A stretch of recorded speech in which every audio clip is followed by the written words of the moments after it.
Hello friends, तर मी पुन्हा एकदा आपल्या चॅनलवर एक नवीन कथा घेऊन आलेली आहे. तर या कथेचं नाव आहे परतफेड. चला तर मग कथेला सुरुवात करूया. आज अनघा रस्त्यावरील सगळ्यांकडेच संशयी नजरेने पाहत होती. तिची सैरभैर नजर कोणाला तरी शोधत होती. प्रचंड अस्वस्थ असलेली अनघा रस्त्यावरून जाणाऱ्या माणसांवरून एकसारखी नजर फिरवत होती. कारण गोष्टच तशी घडली होती.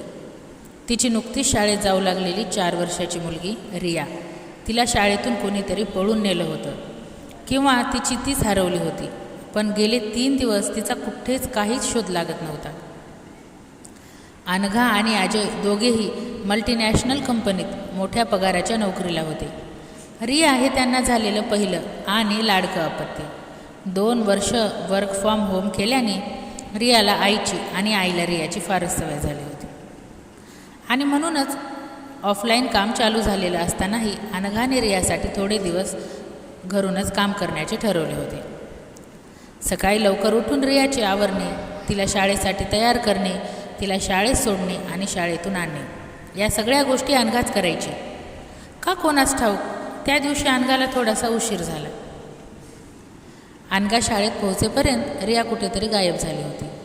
अनघाने अजयला फोन करून कळवले. तोही लगेच तेथे आला. शाळेतही सगळीकडे चौकशी केली.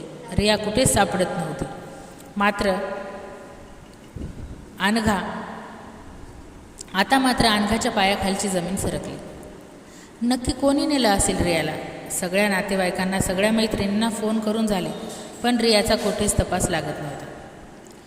शेवटी अनघा आणि अजय पोलीस स्टेशनमध्ये गेले.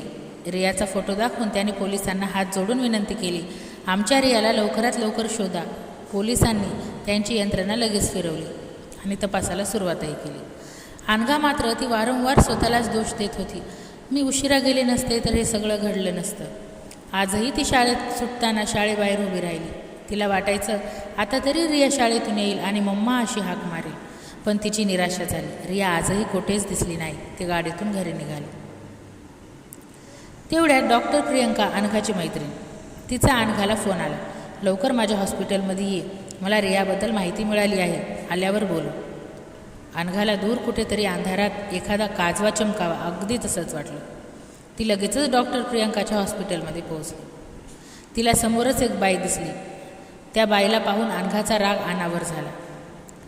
ती त्या बाईला बोलणार तेवढ्यातच प्रियंकाने तिला थांबवले. ती म्हणाली, अनघा, हीच ती बाई आहे जिला सिग्नलवर तू 6 महिन्यापूर्वी मदत केली होतीस. ही आशा एका गाडीला धडकली आणि तिच्या हातातली छोटी मुलगी चेंडूसारखी उडून रस्त्यावर पडली.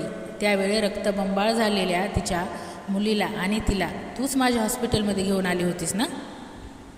तिच्या उपचारांचा खर्च देखील केला होतास ना? अनघा जरा रागातच म्हणाली, हो, त्या उपकाराची फेड या बाईनं अशी केली, माझ्या रियाला माझ्यापासून हिरावून घेतलं. प्रियंका म्हणाली, तुझा काहीतरी गैरसमज होते, तिचं पूर्ण ऐकून तरी घे.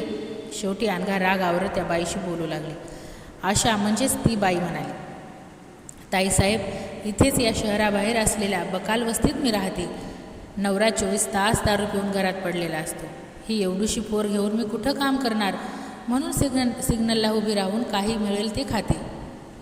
2 दिवसापूर्वी रात्री सिग्नलवरून घरी जाताना आमच्या शेजारीच राहणाऱ्या दिग्या रामोशासोबत मी शाळेच्या कपड्यातील एका पोरीला पाहिलं.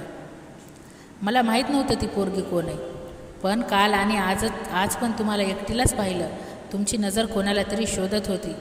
त्यावरून मी अंदाज बांधला आणि त्या वस्तीत गेले. त्या शाळेतल्या कपड्यातील पोरीला मी ओळखलं. ती तुमचीच पोर होती.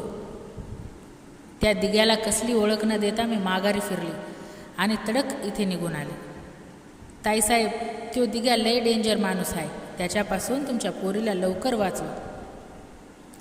अनघाला स्वतःच्या वागण्याचा पश्चाताप झाला. तिने लगेचच अजयला फोन करून बोलावले.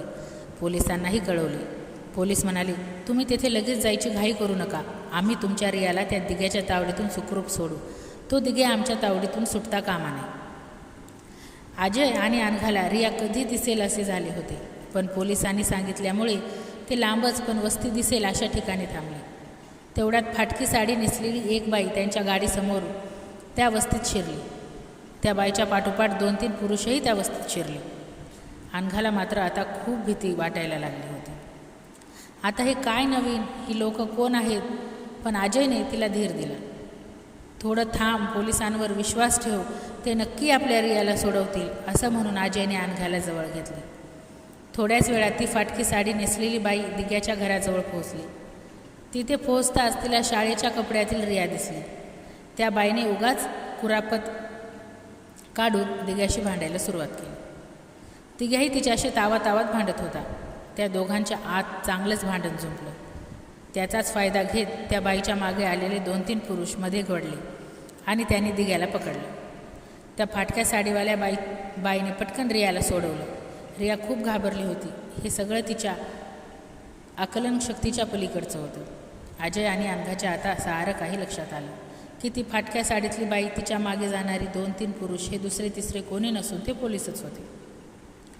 तेच वेषांतर करून दिग्याच्या वस्तीत शिरले होते. त्यांनी रियाची सुखरूप सुटका केली आणि दिग्याला ताब्यात घेतलं. अनघाने धावत जाऊन रियाला मिठी मारली. अजयनेही रियालाही जवळ घेतलं. त्यांच्या काळजाचा तुकडा गेले 3 दिवस त्यांच्यापासून दूर होता. ते 3 दिवस त्यांनी कसे काढले हे त्यांनाच ठाऊक. शेवटी अनघा आशाजवळ गेली. तिचे पाय धरतच अनघा म्हणाली, तुझे आभार मी कुठल्या शब्दात मानू? नकळतपणे अनघाने तिच्या हातातलं सोन्याचं कडं काढून आशाच्या हातावर ठेवलं. आशा ते घ्यायला तयार नव्हती. ती म्हणाली, ताईसाहेब, 6 महिन्यापूर्वी तुम्ही माझ्यावर एक उपकार केलात. त्याचीच परतफेड करायची संधी देवानं मला दिली. मला माहिती आहे मी या उपकाराची फेड कधीच करू शकत नाही, तरीही माझ्याकडून हे मोठी बहीण म्हणून समजून घे, असं म्हणत अनघाने आशाला मिठी मारली. गरीब श्रीमंत, उच्च नीच हा भेदभाव तेथेच संपला.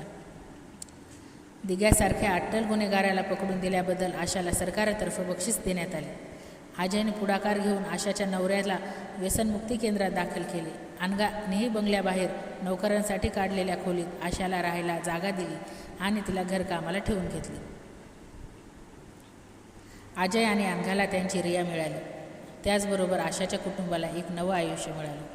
2 कुटुंब उद्ध्वस्त होता होता वाचले.